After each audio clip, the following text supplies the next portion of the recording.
तर महापालिका निवडणुकीमध्ये अपेक्षित यश नाही, त्याचं दुःख आहे। अपयशामुळे खचून जाणाऱ्यातले आपण नाही, आपण निवडून दिलेले तिथल्या सत्ताधाऱ्यांना पुरून उरतील। मराठी माणसाला नागवण्याची संधी सत्ताधारी सोडणार नाहीत। निवडणुका येतील जातील, पण आपला श्वास मराठी हे विसरू नका, असं राज ठाकरे यांनी पत्रातून मनसैनिकांना आवाहन केलं। अशा पद्धतीने राज ठाकरे यांनी पत्र लिहिलेलं आहे आणि मनसैनिकांना त्यांनी आवाहन केलेलं आहे। त्यांनी असं म्हटलेलं आहे, निवडून आलेल्या नगरसेवकांचं त्यांनी आधी अभिनंदन केले। यावेळची निवडणूक ही सोपी नव्हती।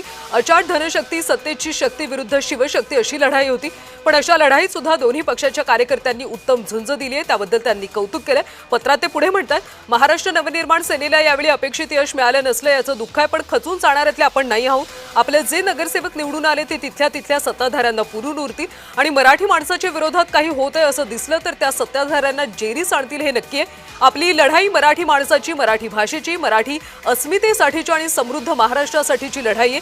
ही लढाई हेच आपलं अस्तित्व आहे। अशा लढाया या दीर्घकालीन असतात, त्याचं भान तुम्हा सगळ्यांना आहे। बाकी काय चुकलं, काय राहून गेलं, काय कमी पडलं आणि काय करावं लागेल याचं विश्लेषण आणि कृती आपण सगळेच मिळून करू।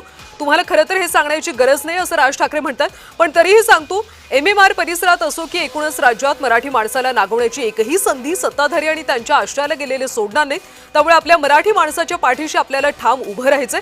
निवडणुका येतील जातील, पण आपला श्वास हा मराठी आहे हे विसरायचं नाही, असं यावेळी पत्रातून राज ठाकरे यांनी म्हटलं।